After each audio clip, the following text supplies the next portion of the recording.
Yo, can y'all see me dancing like while that stuff is going on? I don't know if you can see me. No, I'm pretty sure they they like, can't. We can.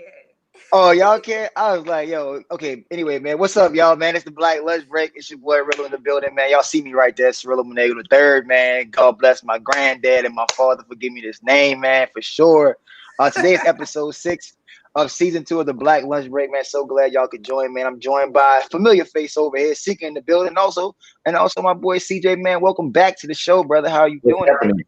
What's good, man? I'm feeling a lot of things, man. I had to like actually think about that shit for a second, but I know, I right? appreciate you asking. I'm doing as good as I can be, but I'm feeling a lot of emotion, to be real with you.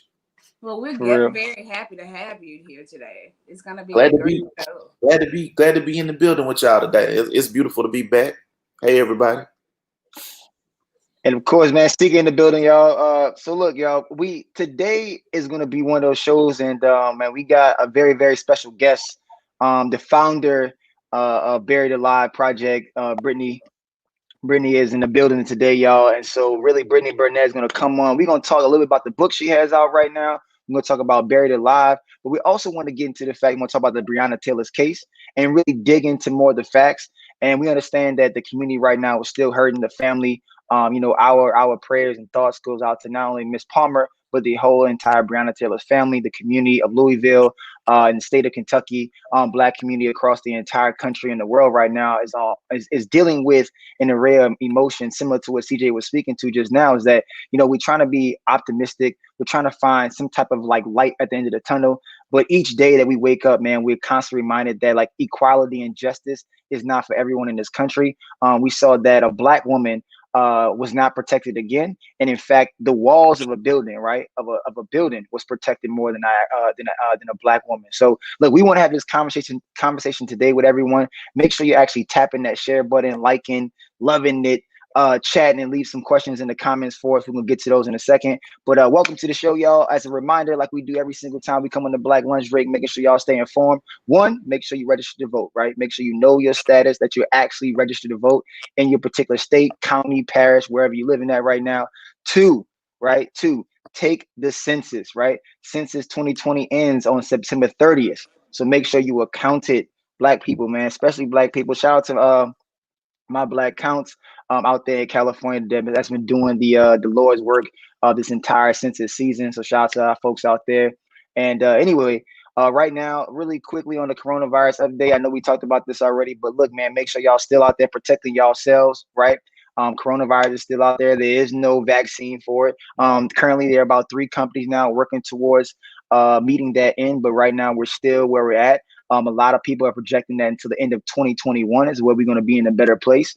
Right now, in the United States, over 200,000 people have, I think, believe died, right, from COVID 19 in the United States alone. And so, the weird part about it is my boy put out a stat the other day, right? And you know how we make up almost like a quarter of the world's prison population? We now make up almost a quarter of the deaths in the entire world from COVID-19, and we're only 4% of the world's population. And so, again, the United States not really leading the charge in the right way, mainly in part because, Trump isn't the leader that we need to lead the country, and also to actually be a leader in the free world, right? And so Right. we the election election 2020, y'all, November 3rd can't come soon enough, but just understand that there's many more fights to be had. This is just one of those many fights, so y'all make sure y'all stay tuned. Make sure you're taking the census, and make sure you register to vote. So anyway, hand it over to Seeker.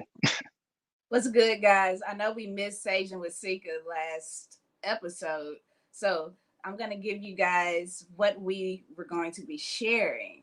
So there are a couple of things that you can pay attention to when it comes down to the sage smoke. If your sage is moving to the west, that means that you need to clear your body.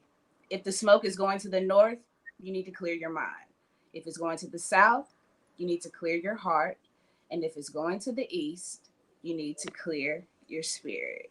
I hope that helps you guys learn how to pay attention to the smoke rising when you're saging.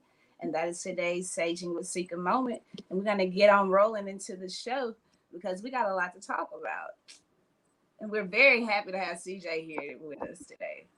I'm happy to be here with you, sis. I'm really happy to be here with you, for sure. Yesterday we were discussing anticipating being let down with the results of Brianna. And it's a little frustrating as a Black woman for sure, but it's frustrating just being Black because we know our value and we see how much they don't care and they prepare to protect themselves from us when they're the ones that's causing all of the havoc in this world, because it's not us, it's evidently them. And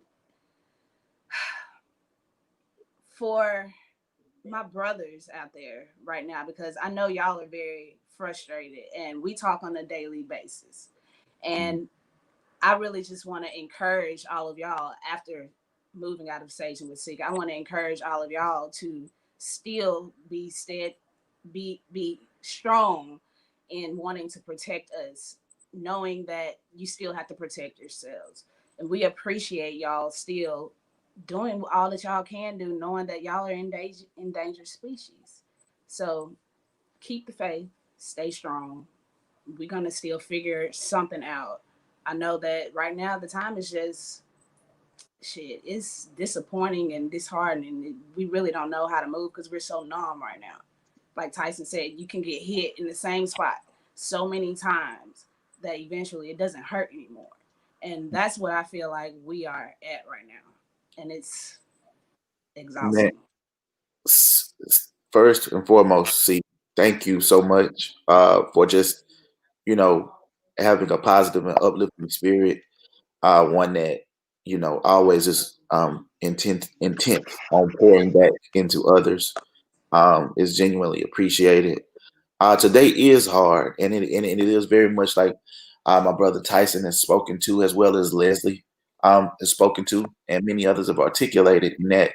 Um, in a lot of ways, we have been down this road so many times that uh, we almost have come to expect it. When you have been traumatized over and over again, it is not the day that you get hit that surprises you. It's the day that you don't get hit. And so on yesterday, the shock was not from being surprised by a government that or a system that gives us very little reason to have faith. It was from your body trying to again consume the trauma after having trauma upon trauma um, compounded upon us. It's very hurtful to understand and know that, as Cirillo spoke to earlier, that this sister's life was valued less than an apartment building was, right? That Crazy. the only person that was in trouble at all was the person who fired shots that missed them. If the shots would have hit her, he wouldn't be in trouble.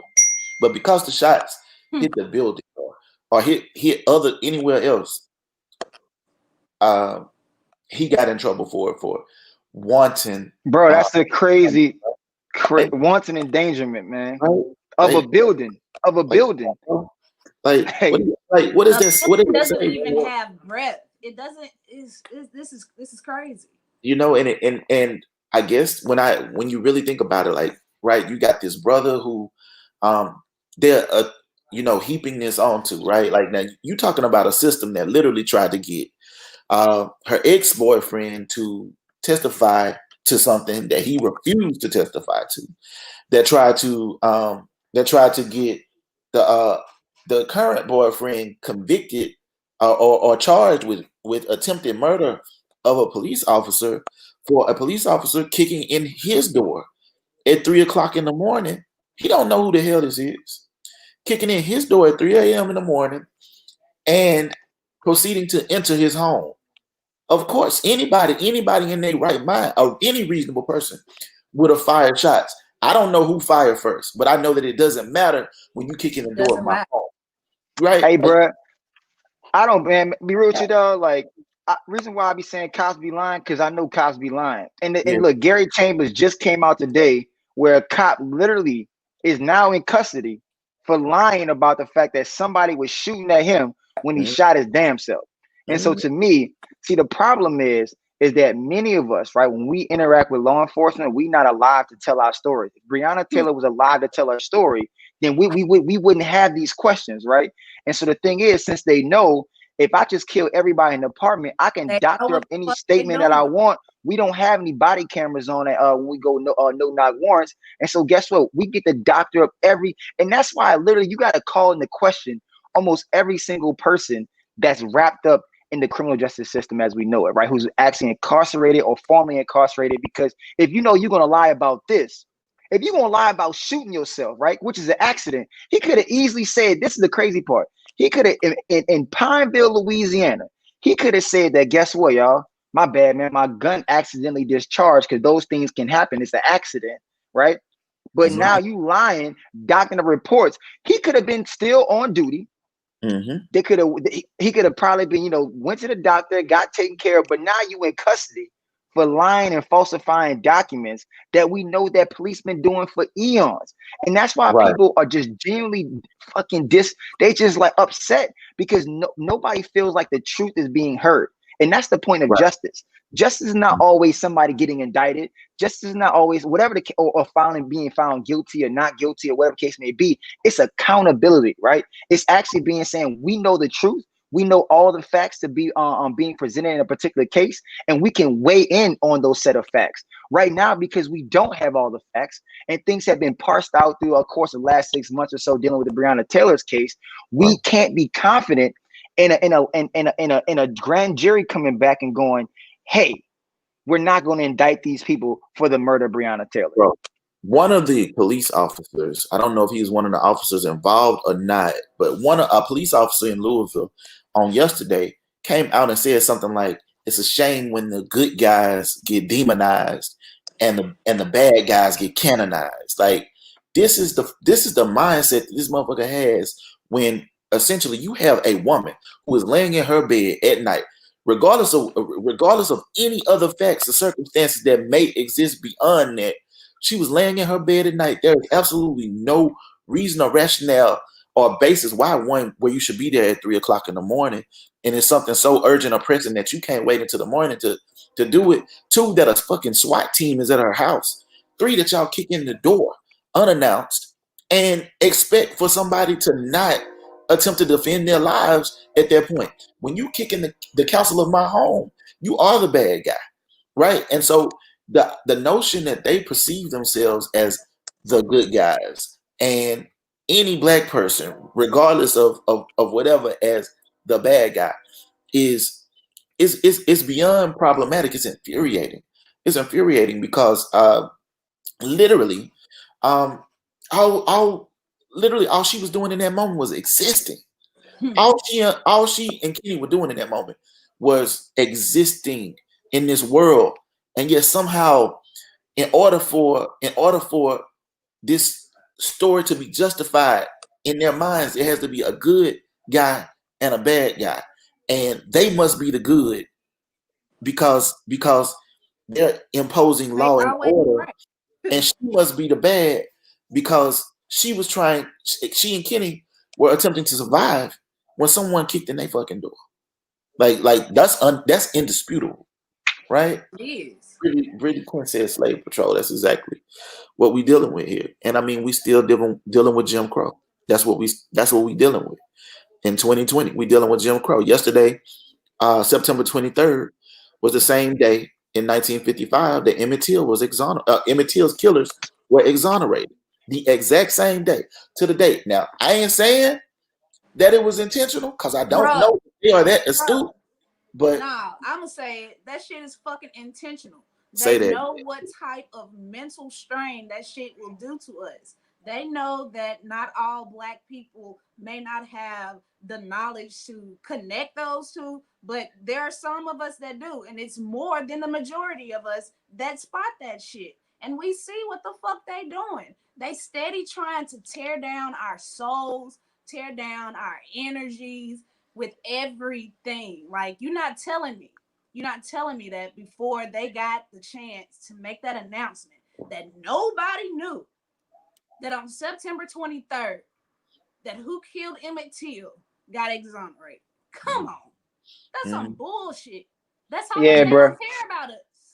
They literally, they literally just be like just throwing salt in wounds, bro. Because like they like, oh, 23rd is a significant day, and that's why like when people go all these conspiracy theories, man, look, you could have picked, like you said, Sika, any day of the week. You could have picked, because to me though, the grand jury would have They would decided, have the made judge Fitz would have do this shit on Friday so that you can have Friday. a It could break have been on Saturday Wednesday. and It could have Sunday. been Come on. Tuesday. You been having those facts, but you decided, right, to actually peel back a wound and bring and actually read off a decision made by a grand jury, knowing for the fact that you was going to exonerate or not indict the officers, man, that killed Breonna Taylor, right? It's just like, bro, it's a crazy like, and that's why, dog. Sometimes I just be like, really at a loss for words about how these people, like the level of evil, right, that you gotta have, and a level of like evil you gotta have in your heart to constantly move the way you move. And the AG and the A, this Man, listen, shuffling and jiving, dog. Like, I mean, Oh man, bro, fuck I that mean, dude for people real. people really need to know that dude's I got history, nothing for man. that. I ain't got nothing for that dude. He is not a Skin brother. folk, Nah. skin folk. That's it. You know what I mean? Like, this dude was Mitch McConnell's lackey prior to bro. Mitch McConnell's lackey. Like, so you see how this is systemic oppression for real, right? Mitch McConnell is the same person, the same Mitch McConnell that denied Obama the right to That's how you know they knew what they was appoint doing, Merrick bro. Garland, right, to the Supreme Court. So you see what's happening with the Supreme Court right now after Ruth Bader Ginsburg's passing. In addition to that, you're seeing now they have appointed, they got this skin folk elected as the Attorney General. Tyson said he's married to Mitch McConnell's granddaughter. You see So that you shit? see, Bro, That's it ain't fuck nigga this shit. shit. This shit is by All design, day. bro. It's by design, dog. People be like, oh, it's not. It ain't none of this shit by happenstance, bro. Understand that when a Mitch McConnell, right, puts you somewhere, it's because you are doing the actual dirty work Fucking for Mitch pawn. McConnell. right. You a pawn. You a pawn. You don't have any. His power is illusory, right? The only power he has, the power that Mitch says you don't have, right? And so that's really and that's why like the whole shit just pisses me off, man. Because dog, I worked on that campaign, right, to get Merrick Garland appointed, dog. And it's crazy because when you look at Merrick Garland's record as a jurist, right, literally the same. I keep saying this. The same people. It was like almost like half of the Senate that's sitting on the Senate right now that appointed him to the DC circuit, Merrick Garland, is still sitting on in those seats that they said we're going to wait.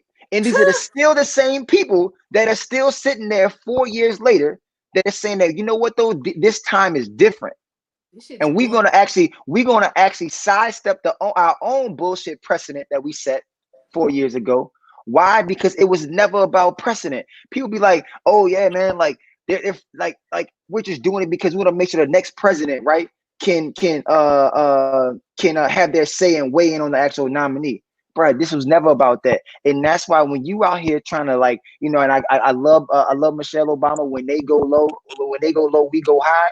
But understand is that you trying to play rational games, right, with irrational people.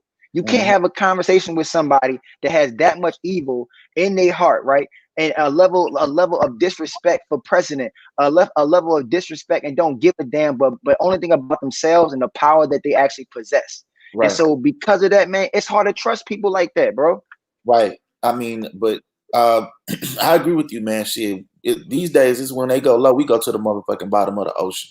Like, No. look, I'm dragging your ass me down the river. You want to drag your ass through the river?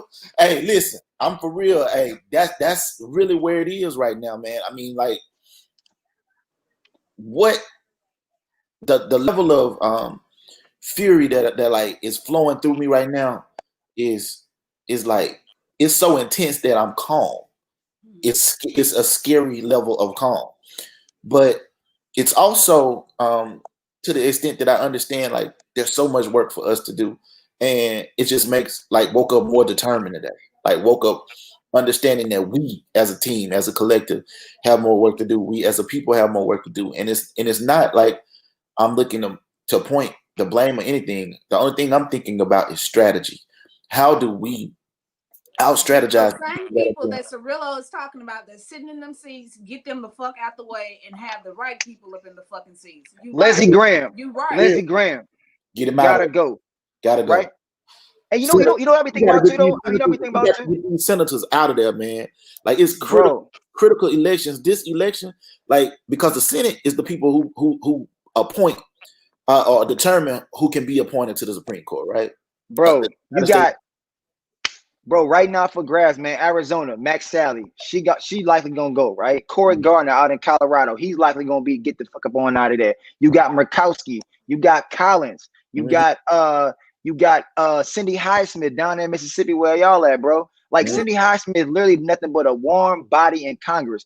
Literally the same function that Daniel Cameron is operating within, right, as AG of Kentucky, is similar to what Cindy Highsmith is operating within or under Mitch McConnell's thumb.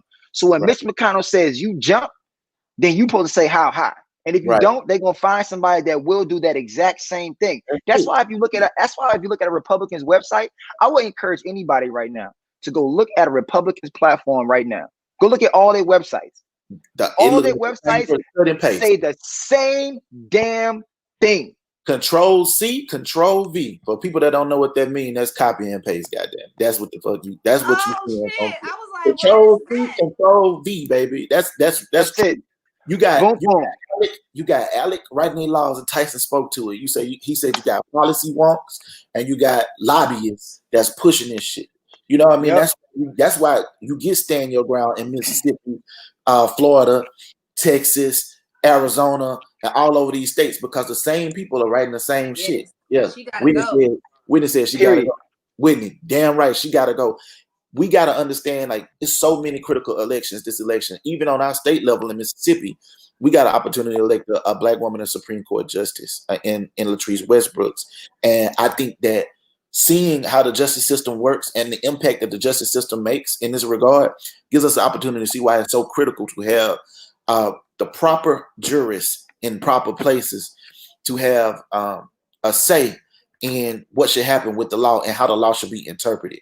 Because what we found, man, is that the way the law is right now is archaic, bro. We would never include it in the thought process of it. Now we would include it on how the laws will be imposed, but we would never the way it's supposed thought about, right? Exactly.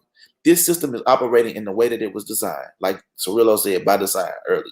This is what it's supposed to be, and so this is what we get. And I'm so glad that we got Brittany coming on today because she's doing the work that's necessary to. Hey, y'all, walls, man. I'm about to say, if y'all just tune in, man, we got Brittany Barnett about to join us in a few minutes. Coming up on I think about the middle part of the hour, man. Brittany Barnett, attorney, author, and entrepreneur, man. She's the founder of Buried Alive project, which essentially, if y'all don't know what Buried Alive project is basically taking on cases, right, pro bono cases, and actually people that are buried by the criminal justice system, and then finding those cases and being able to exonerate those cases, right, because people are literally getting buried alive, right. They're being railroaded by a criminal justice system. And so what she's doing and the team around her doing is actually going after these particular cases and getting people that are actually currently incarcerated or even formerly incarcerated and exonerating people's records so they actually be free, right? And so that's really the mission of the Buried Alive project. On her because of course I don't want to advertise the other person, and I'm not going to advertise the other person, but we all know who was getting credit for all of the clemency cases that we have been seeing in the news. And of course there was how is the other lady, how is she doing all of this? How is she doing all of this? She is assisting. Brittany is responsible. Brittany and her legal team, their legal expertise and all of their hard, long hours, blood, sweat, and tears, because they've been doing this for years. This isn't anything new. But she is responsible for everything that we have been seeing in the news. And it's very important that we pay attention to things like Buried Alive Project, and we pay attention to A Knock at Midnight, which is her book that we're going to be discussing as well, because listen, when Amazon takes the time to get your billboard in Times Square the way that they have her right now, come on now. Right. That's epic. And you know that that's something that we all should be tapping into so that we can learn about the journey of our sister and how she has come to this point, because she's just getting started. Right. No, absolutely. I connected with my sister Brittany about a few years ago now, and she's an incredibly powerful and dope sister. And as you said, her project Buried Alive has become really huge. You've seen people like Pusha T endorsing it. You've seen people like Diddy pushing Brittany and the work that she and my angel Cody are doing. Oh shoot, Rillo just dropped something. So hey Rillo, you want to drop that real quick? Yeah, bro, real quick, man. Look, interrupted. I know everything being super serious about the actual, like, Breonna Taylor's case, and we want to make sure we keep that same tone. But FAMU just signed one of the largest apparel deal with Adidas for HBCUs, the largest contract out there, man. So shout out to FAMU, my alma mater. Shout out to all the Rattler Nation. And man, also too, man, big ups to Jackson State University for bringing on Deion Sanders into the building, man. So it's prime time down there. It's prime time down there in Jackson, Welcome Mississippi, to the man. city, dog. Signing deals in Tallahassee, Florida, man. Loving the energy right now for our beloved HBCUs all across the country, man. So shout out to everybody doing their thing and making strides, man, and building up our institutions that we love so dearly. Yeah. So anyway, shout out to FAMU, man. Big day. Yeah. Make Wakanda everywhere. Make Wakanda everywhere. Hey, bro. How about that? I ain't gonna lie though. I don't really be rocking with Adidas. Yeah. So I ain't gonna lie. So they really messed me up, man. Because I wish it would have been Nike, but I'm gonna have to go ahead and just like suck it up, dog. Give me some Adidas gear from you, man. Damn, man. It's kind of it kind of damn, it's all good, man. It's all good, man. And shout out to Adidas though, man. Shout out to Adidas North America. Adidas don't need our right. You know what I'm saying? Adidas drop the coins.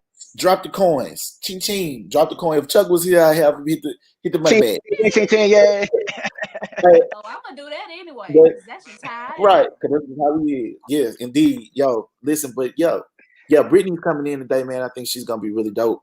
And as Sika alluded to, the work that she's doing in her nonprofit, or the pro bono work she's doing, is being funded by some really big names behind the scenes that she does, and so she doesn't often get the limelight. Sometimes the names that are funding it get the credit for doing the work that she's actually doing. And that's no knock on the funders. You know what I mean? I'm not hating on them helping to facilitate us getting free.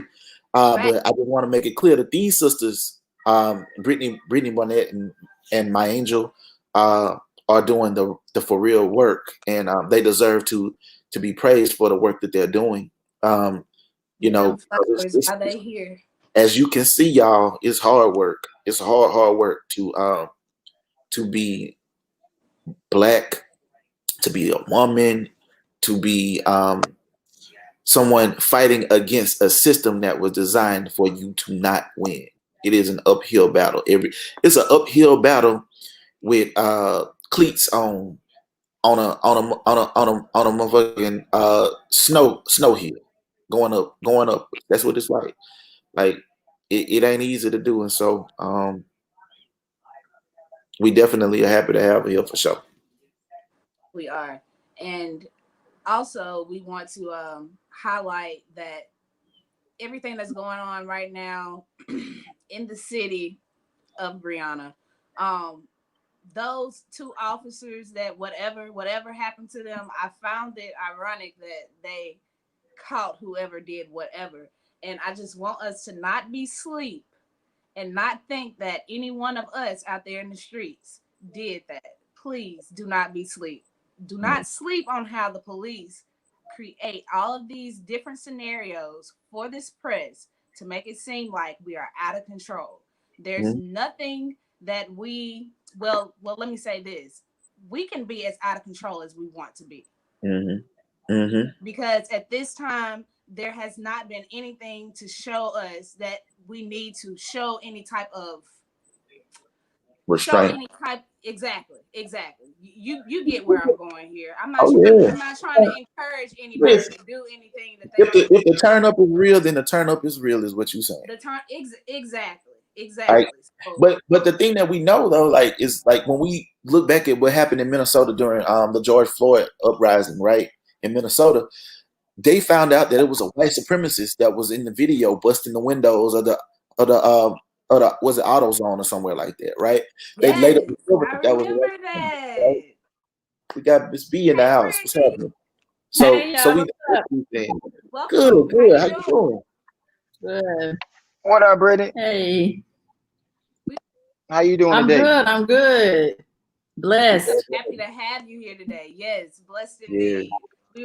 We were discussing, CJ was discussing the white lady that they caught on film busting all of the windows, and we were just telling them not to sleep on how they create these scenarios so that they can place blame to start whatever conversations, false conversations, that is a distraction. And that is true. Like, that's all they're doing is consistently trying to distract us from the goals that we know that we are going to reach. We're going to make sure that we're going to make a change. We're going to make sure that we're going to protect Black men. We're going to protect Black women. We're going to protect Black seeds. We're going to protect ours. And we're going to make sure that we're going to figure out how to maintain and depend on us, regardless of what they're doing out there in the streets, regardless of what the headlines may be. Mm. I know you jumped into us in this little conversation, but I love it. I love it. CJ, what's up? Cirilla, how y'all? What's happening with you? It's so good to see you. It's so good to have you here. I remember when we had talked. We talked. Man, it's so crazy. We had talked. Now it doesn't seem like that long ago, but I remember that conversation we had. It was a phone convo we had like almost like 2 years ago. Now it seemed like we were trying to. It was almost. Yeah, I'm like, damn, that time flew by, boy. Like but no, man, good to have you here, and good to talk to you and see you doing well. Of course, we're gonna have you on right now talking about the Buried Alive project and all the work that y'all have been doing and still, and then have done and still doing right now to this day. Also, we're gonna talk about the book that's out. That's very important. Got to make sure y'all go cop that, so y'all stay tuned. But right before we get into the interview, though, I want to make sure y'all are sharing this right now with your people, right? Sharing this with your people. Right, share this broadcast right here, man. Also, to make sure that you're liking it. Come with your questions, y'all. Get prepared, man. We about to jump into a conversation with the one and only Brittany Barnett right here on the Black Lunch Break, episode 6, y'all, in the building. Boom. So before we even get started, we got these 5 icebreaker questions for you. Okay. We'll start with the first one. What is a song that you know all the lyrics to? Tupac, Only God Can Judge Me. Okay. This is nice. I like that. Favorite Black movie?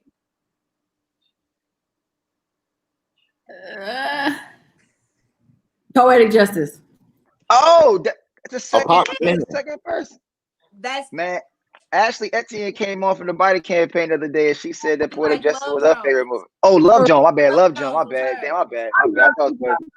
I love Tupac. Look, we all love it. When was your first time you recognized your own Black excellence? Oh.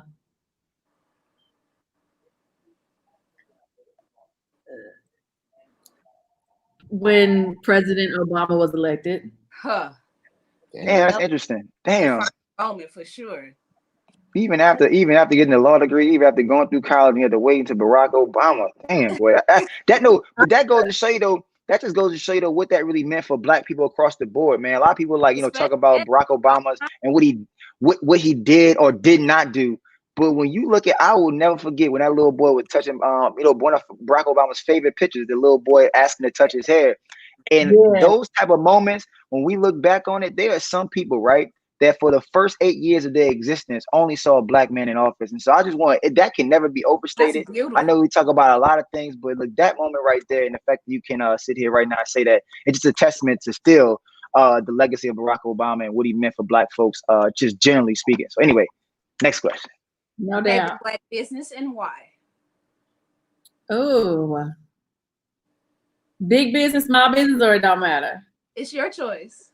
My dad.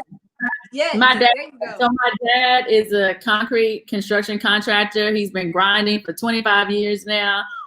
And my grandfather was a concrete contractor, you know, and so to see my dad build his business from pouring sidewalks 20 years ago to now he's literally pouring stadiums, that just empowers me so much. That's Legacy. awesome. That's awesome. Yeah. Name his business, like shout him out. Yes, Leland Barnett Enterprises with a Z. Okay.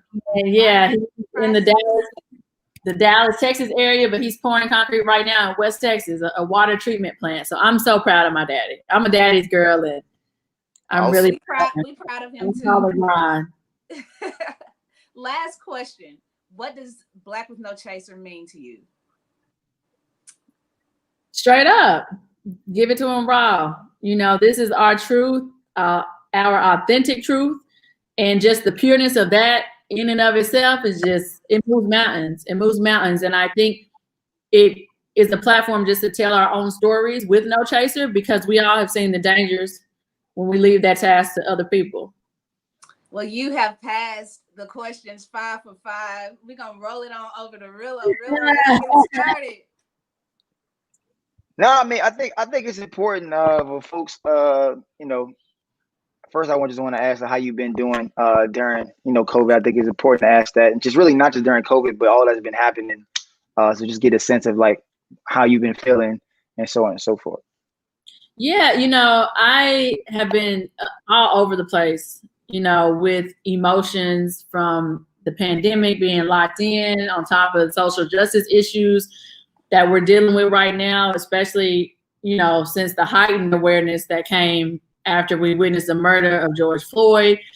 And so it's been up and down, you know, it's an intense, heavy time. I had contracted COVID in July, and that was not fun to deal with, you know, and so even with that, you know, I couple that with just joy. You know, I find a joy in seeing our people protesting in the streets, even though it was born from a traumatic time. It shows that our pain is not the full sum of our existence. You know, I think Black joy is a form of resistance. And so people are really recognizing our power. We're recognizing our power. And so seeing people protesting and marching in the streets is empowering for me. So my emotions have been all over the place since March, you know, but overall, I'm in good spirits. I would just be lying if I got on the show and said it's all good, because as a Black woman, it's heavy. It's heavy. Very heavy. Yeah. Yeah. I mean, go ahead, CJ. I know you about to. No, I was really just gonna say I can only imagine how as a Black woman you might be feeling today, and with everything that came down with. I personally know your perspective, but with everything that went down with Breonna yesterday and that situation, I would just like to get your feelings on that, and you know, your feelings on where the judicial system is, where it needs to go, and you know, just get a sense of what your thoughts are.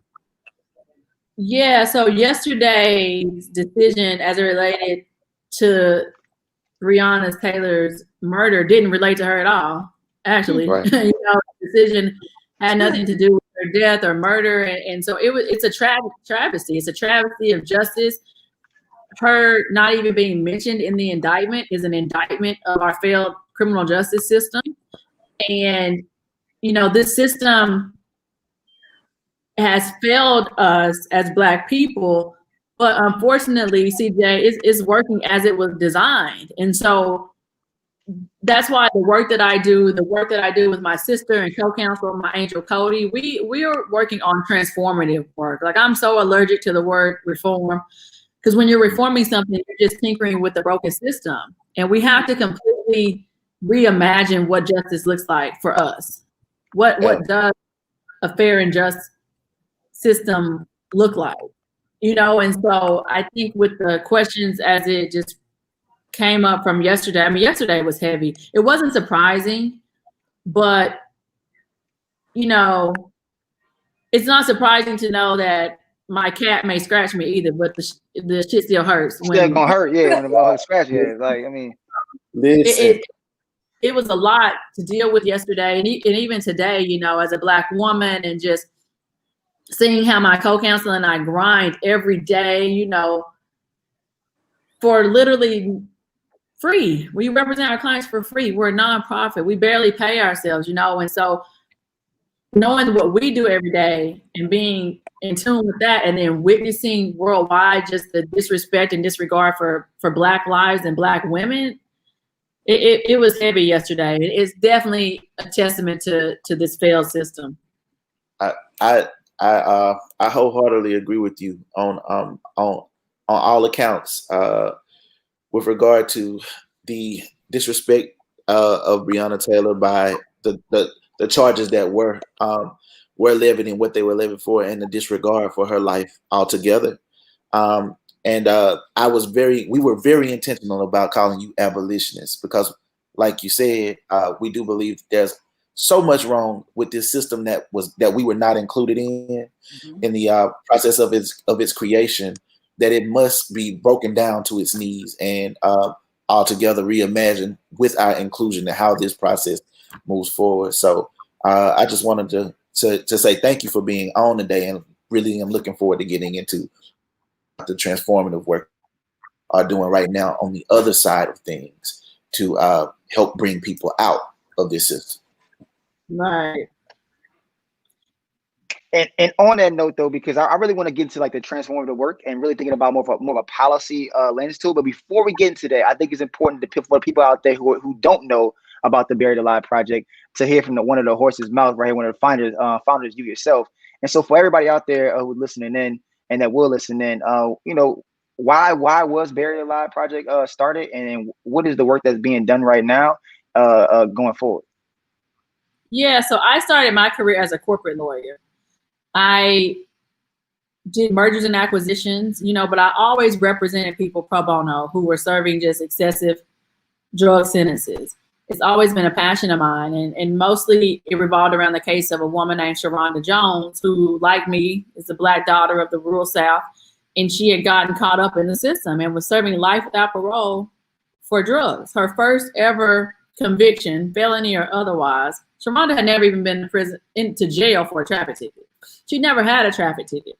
And so her case just brought me really proximate to this issue of people set to die in prison for dope.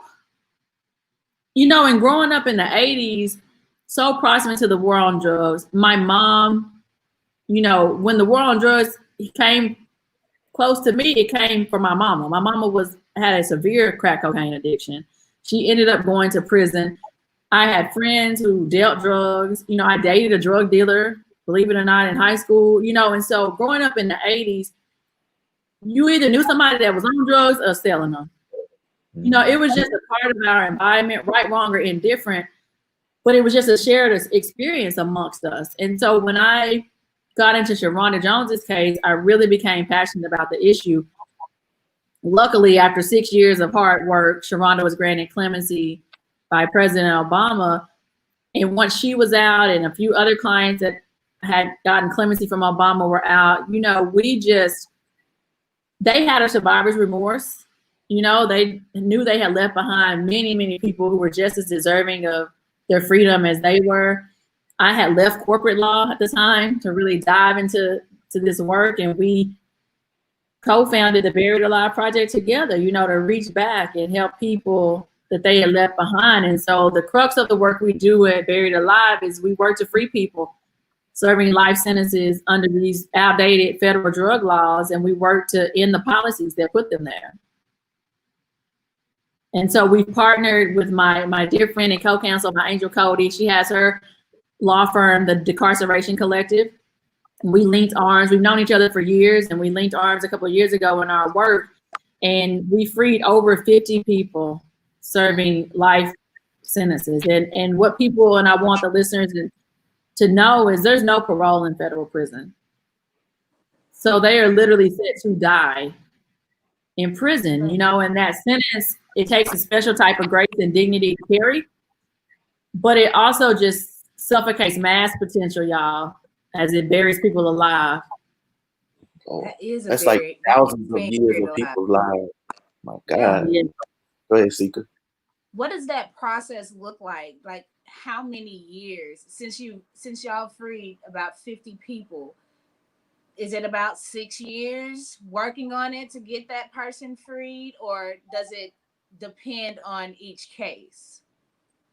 It depends on each case. So when I was a corporate lawyer, I had 7 clients who I was able to help get free through President Obama.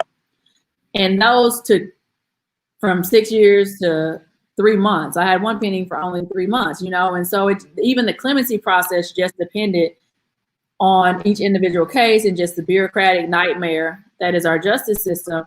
And recently, we were able to get people free, or still are getting people free through the First Step Act, which Trump signed in 2018, which is a limited piece of legislation. And so as lawyers, we have to be really creative and be able to stretch the bounds of that law to get people free through the courts. So we've been using the courts to get people free through the First Step Act, and that process has been a little faster. I've had clients get free 2 weeks after I file their motions, and some, I have one client, his motion's been pending for a year. And for folks out there that don't understand why a case may be pending, because that's sometimes a lot of people are like, hey, why that one took 2 weeks and why this is still pending for a year. For those cases that actually been pending for a year, what are sometimes some of the I guess structural things in place that would allow a case to remain pending for a year? Well, one of them is that once we file a motion for a sentence reduction, the government responds. And keep in mind, the government has pushed back on every single case that we file. Like, they have fought us on every single case, even though Trump signed the legislation into law, but his DOJ is fighting us to win these cases, right? And so after all of our briefings and filings are done, it's not the president passes a law to get out of jail free card. You got to have lawyers fighting for these cases. And so after all the legal work is done, it's in the hands of the federal judge. And so the system in place there is the federal judge doesn't have a calendar on when he or she has a rule on a case, And appreciate that, Brittany. And really quickly, though, folks don't understand how federal judges get on the bench.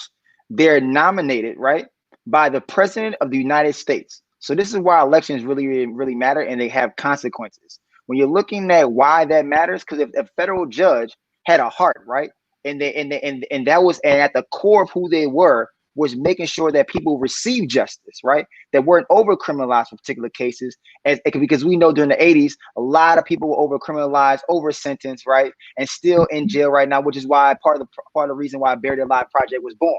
And so right. People need to understand those that elections have consequences, good or bad. And we're talking about the Senate, and we're talking about what's at stake, right? We are talking about people's lives, whether they can get out of jail or not get out of jail, be continued on, and so on and so forth, be held in purgatory in so many words, and remain in jail, languish in jail, in prison, in federal prisons for that particular reason. So when people talk about, oh, my vote doesn't matter, right? Oh man, I'm gonna just stay at home this election. When you stay at home, right, people languish in jail.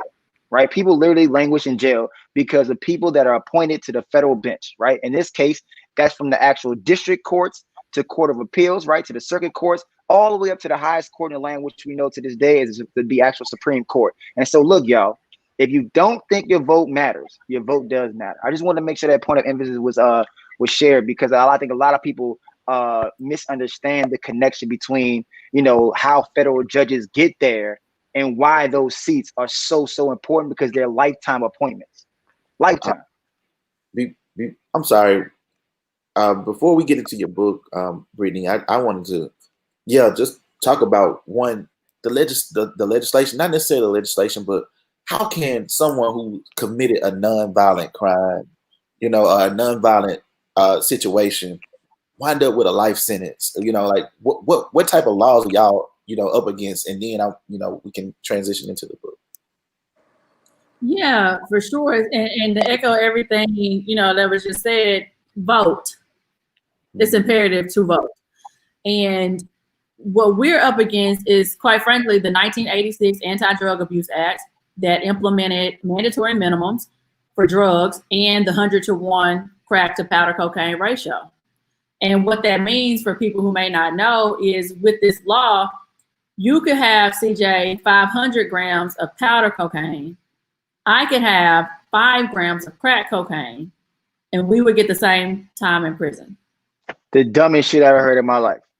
The dumbest it's not lost on anybody that at the time more affluent white people were using powder cocaine and more black people were getting caught with crack cocaine, you know? And so there's this 100-to-1 ratio created by this law that's arbitrary as hell. There was little to no legislative history.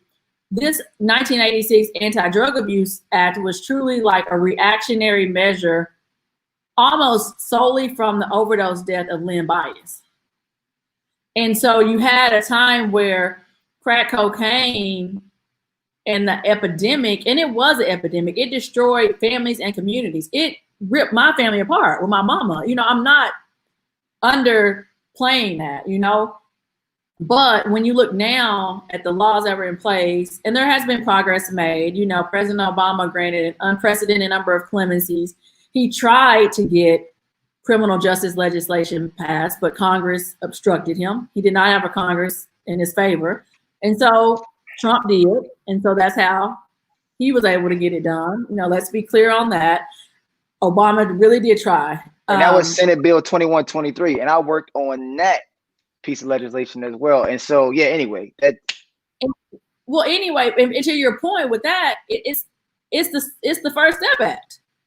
Except the First Step Act is a watered down version of what Obama tried to get through. So let's not lose any of that. He tried.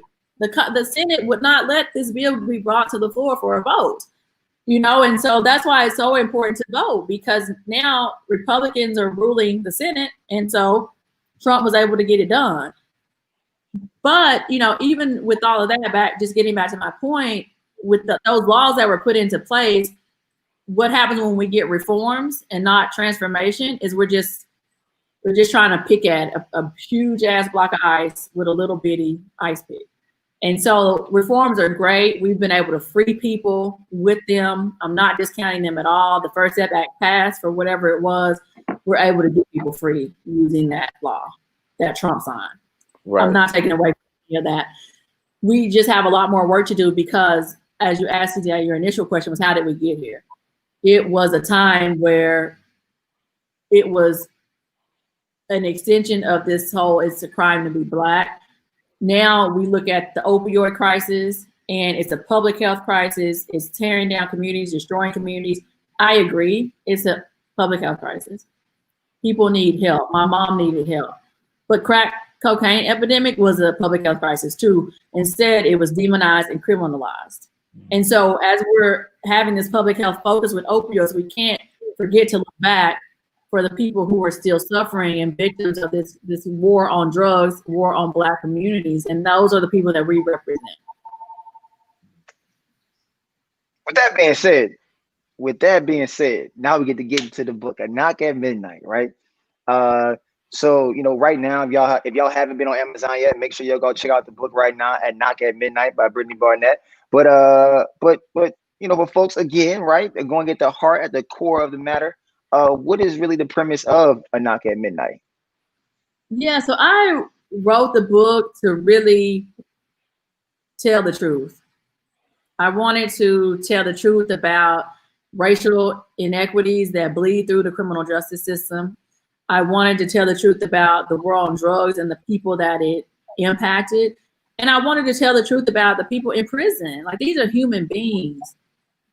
These are my mamas, you know, our aunts, our dads, our brothers, you know what I'm saying? Like, I wanted people to see the human element, to really look beyond the numbers and the minutia and see the heartbeats. Like, so the book really is a love letter to my family and to my clients, you know, and to really bring their stories to light to show exactly what's there. So I wanted to tell the truth. The book follows my journey growing up in rural East Texas and becoming a corporate lawyer and really learning about the system. You know, the book shows my transformation of understanding injustice in the court, genius, languishing behind bars. And it just really shows my evolution of my understanding of the definition of freedom itself. You know what I'm saying? And so I know like now criminal justice reform is a hot topic, it's fashionable, it's popular.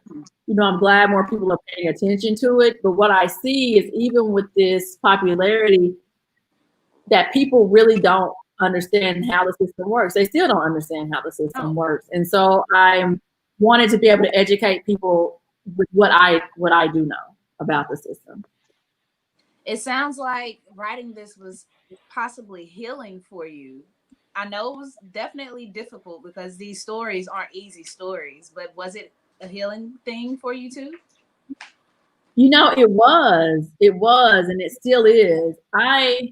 The first third of the book, I write about my childhood and growing up and my mom's addiction, you know, and just how at 10 years old, having a mother addicted to drugs, you just want to fix them, you know, and you see chaos and disaster unfolding, your tiny arms reach away and you just want to fix everything and not realizing at 10, that's not your burden to bear, you know, and you can't fix them, quite frankly. And so it was very therapeutic going through all of that. I talked about earlier how I did date a drug dealer in high school and early college years, and that was a very abusive relationship physically. And that's why I talk about that, you know, and just really try to build the foundation for people to understand and know more of Brittany so that they can really feel why I do this work and why this work is important to me, and hopefully inspire them to get involved too and create impactful change. That's dope.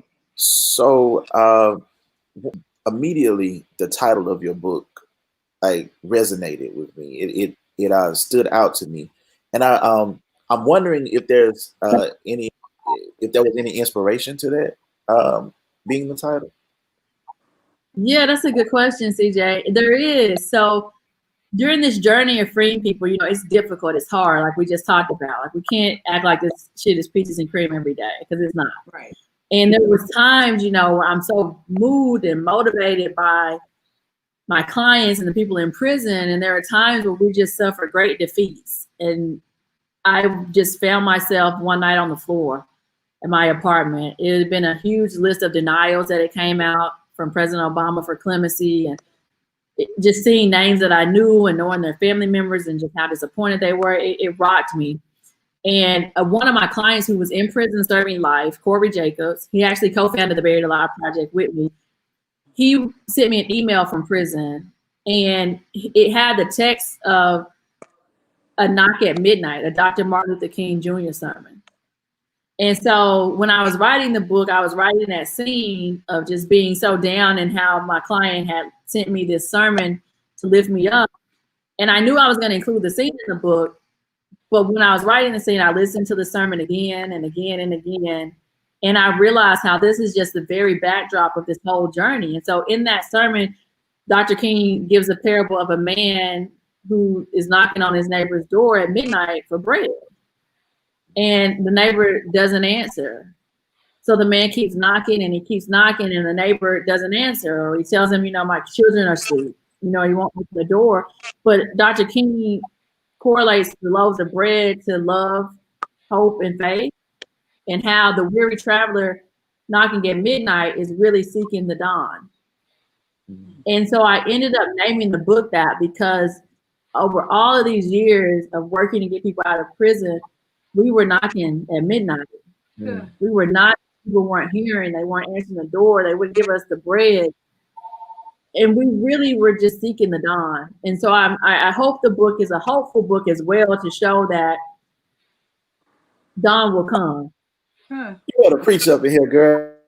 I hear you. I love it. I'm so glad to see where that symmetry came from, because I was wondering that when I saw it, and so I'm really happy to hear that aspect of the story. I'm gonna pass it to Sika. I think she has something to ask you. Well, you already know me. I love anything that's alignment. That was a great question to ask, because I mean, that was a good question. Yeah, he took that one from me. Give me my props, CJ. No, I'm just playing. I'm just playing. So what is next? Like, is there, seeing that COVID is here, is there a press tour that's gonna come? A virtual press tour? What are we doing next? Yeah, so I am working now on trying to put together some type of virtual tour, doing tapping on some folks I know and doing some Instagram lives and things like that in hopes that when the air clears, I'll be able to make my rounds physically with people. So yeah, so I'm working through, just trying to get some events in place to bring it to us, bring this book to our people, because I wrote the book to educate, to really highlight the truth. I also wrote it for Black girls from the South and wanting them to just really see themselves in me, as a representation of them. And so I want to get this book out there. I want to travel, to Mississippi, CJ, like the rural areas and rural schools, and get this book in the high schools, in the rural South, So I'm working to fundraise to get some donors to contribute so we can donate some copies of these books to Black girls in the South. I would love to connect you with some of the people that's doing very aligned work down here, like the People's Advocacy Institute here in Mississippi, who we do some great work with. I definitely want to get you back down. Last time you came to Mississippi, I missed you. Because I was traveling and you were traveling. So, but I definitely want to get you back down here so we can show you some love. That's the book behind you, right? I think I see it behind you. Yes, this is it. I got my copy the night it came out. You know what I'm saying? Did it beat me to it? You know what I mean? I'm like, damn, did it beat me? I can't get it. You know what I mean? I want to advance. But no, that's it. Dope. No, I mean, we're so glad that that you came on with us today. I'm not wrapping it up or anything. I'm just excited and ecstatic to have you here and ecstatic about the work that you're doing, because we understand how important and critical it is, and we want to be we want to do whatever we can to help amplify that work.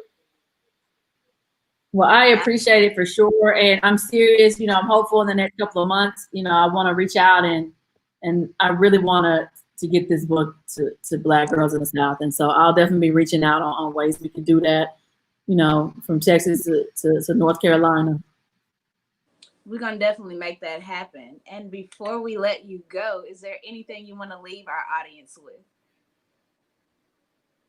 Vote. Go vote. It is just crucial. Like my shirt says, I don't know if y'all can see it, there's nothing more urgent than freedom. There's just not. Go vote. Go vote. Go vote. Hey man, shout out to Bradley Lum, man. Look, Bradley Lum, right? Good attorney down there from Mississippi. Brad gave me an opportunity to get paid. It was like, oh, actually, I'm sorry. Mr. Stamps down in Jackson, Mississippi, around the corner, right? Stamps and Stamps, around the corner, Mississippi Law School, Mississippi College Law School in Jackson, Mississippi. After that, they couldn't. They was like, yo, we can't really afford to pay you anymore, man, or whatever. So Bradley, man, so Bradley reached out and really brought me on in a real way, and we helped build a law firm like from the ground up. And I learned like really how much it takes to run a law firm, man. So shout out to Bradley Lum and all the folks over there at the yeah, man, giving your boy opportunity, man. Brad's a good dude. I love it. We appreciate you coming on today, Queen. We are about to roll out this show. You can stay on if you like to. If you want to exit, that's fine with us as well. But thank you so much for a wonderful conversation, and thank you for everything that you are doing. We are here at Black with No Chaser. We're here to support anything that you need from us. You already know CJ, so it's as easy as a click of a button or tap on the phone line, and we're gonna be here for you. And we gonna get a little book club going, and we gonna read this whole thing together, right. And then we gonna invite you back out, and then we gonna have a conversation about the book, because I'm excited to read it. It kind of gives me the feels of a Just Mercy. When I read Brian Stevens' book, and literally, like, I just can't wait to dive into it. I'm looking forward to it. I actually just ordered it just now, the hardcover from Amazon, man. So if y'all haven't copped the book yet, make sure you go buy the book. We got the author right here, Brittany Barnett, in the building, founder of Barrier Live Project. Thank you so much again for joining us for the episode 6 of the Black Lunch Break. I know, CJ, you want to say something too. Brittany, is Amazon the only place they can get the book, or can they get it other places? No, you can get it almost anywhere books are sold. You know, your local indie bookstores, Amazon. If you want to listen to it, it's available on Audible. Is it okay? All right. I'm gonna have to copy it on Audible too. Hey, listen, y'all. Hey, go out and buy this book because it's gonna be the first book for our book club when we get that popping. And that's in the works. So, Brittany, you'll be the first book. Knock at midnight, y'all. Go get that thing. Go get it. Thank you very much. All right. Bye. Love you. Peace. Bye. That was very dope. That was Yeah, man. I appreciate y'all having me back today, Shawty. Hey, man. Welcome back, man. Welcome back. You know, it's always good to have a familiar face in the building, man. But look, right now you're seeing on the bottom of your screen advertising shot with Black with No Chaser, y'all. So look, yes, you can put out ads with us. Yes, we will get back to you. But then once we get back to you, then you got to respond back to us. I mean, it's like, I ain't gonna lie. Some people be like, do y'all do ads? We be like, yeah, he go to ad form. They be like, like, look, y'all, I'm just be real with y'all. Sometimes it take money to make money, right? And if we can get to the actual paid side of things and putting ads and the benefits of that one day, maybe we could do an IG live for y'all, understand the benefits behind even when we do paid ads on our own behalf through other platforms as well, and how that can benefit your business. Y'all, we touch over 10 million people a month across all our platforms, yo. So look, a quick little ad, put it here and there, y'all. You can come on the Black Lunch Break, yo, pay your time here. Look, you gotta pay to play. Look, I'm serious, y'all. You gotta pay to play. But anyway, man, make sure y'all go cop that merch at blackwithnochaser.myshopify.com, man. Go cop you a hoodie, man. Fall season is upon us.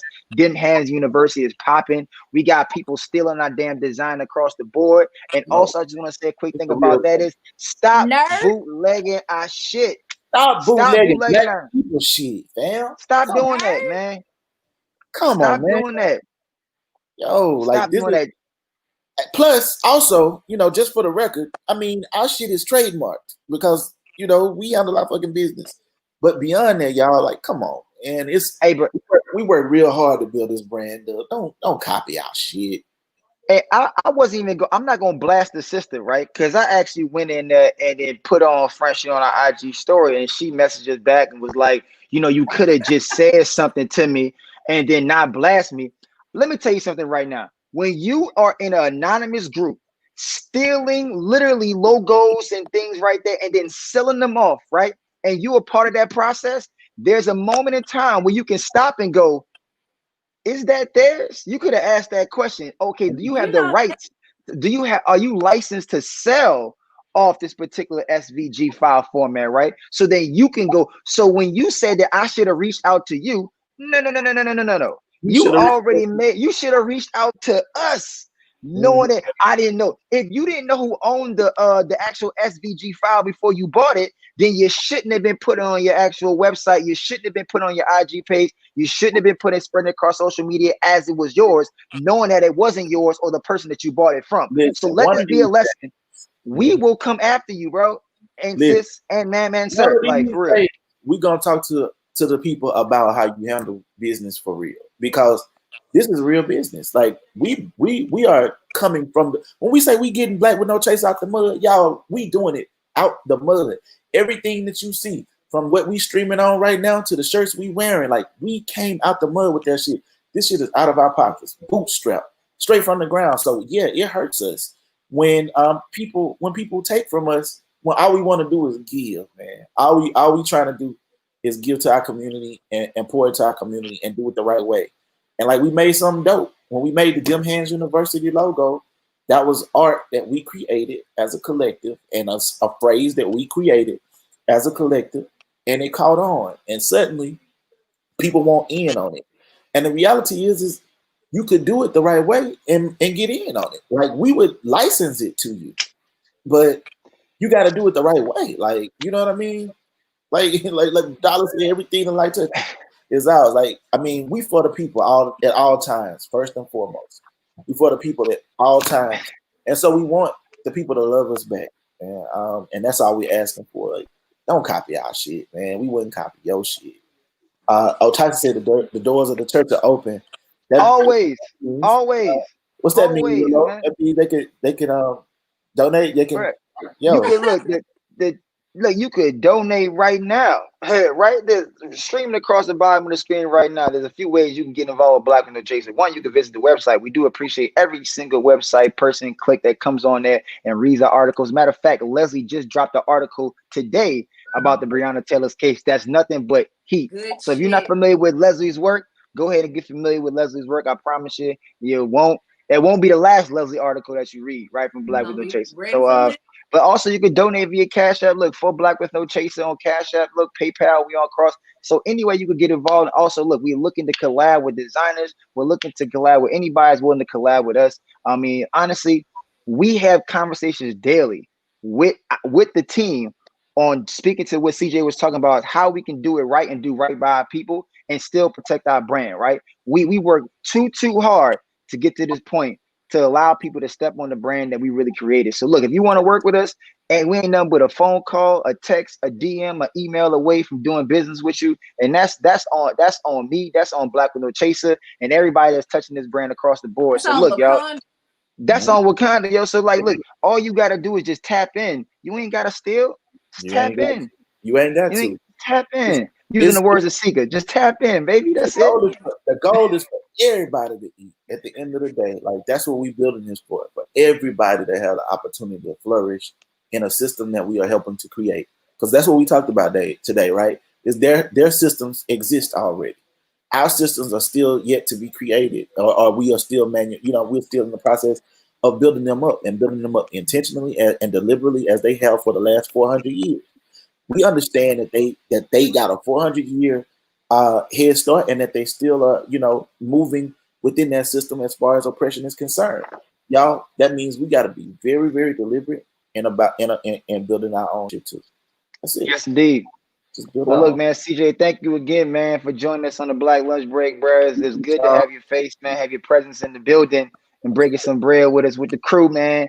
So look, until next time, we back again every Tuesday and Thursday, y'all, man, at 1 p.m. Eastern, 12 p.m. Central Time, 10 p.m., 10 a.m. Pacific Time. So whenever you wake up, lock in, tune in, y'all. We got more guests. We booked and busy all the way through November, man. So shout out to all the guests that have come on the show so far for season 2. Shout out to all the guests that will be on the show going forward. And look, make sure y'all tap in to get familiar on Black with No Chaser and me with Seeker, y'all. She got a lot of dope content and guests coming through there. So look, a lot of content to consume. If you can't make it here, we be doing replays all throughout the season. So make sure you stay out on the watch for those, y'all. So look, man, shout out Dollar Black and everything he's doing. We got Black with No Chaser Radio coming soon. Got this coming soon. So excited about that. Look, so much in store, y'all. We building something over here, y'all. So stay locked in, man. We appreciate y'all support as always, man. Until next time, yo. This is Black with No Chaser, the Black Lunch Break, where we think black. Live black. Unapologetically. We out. Peace.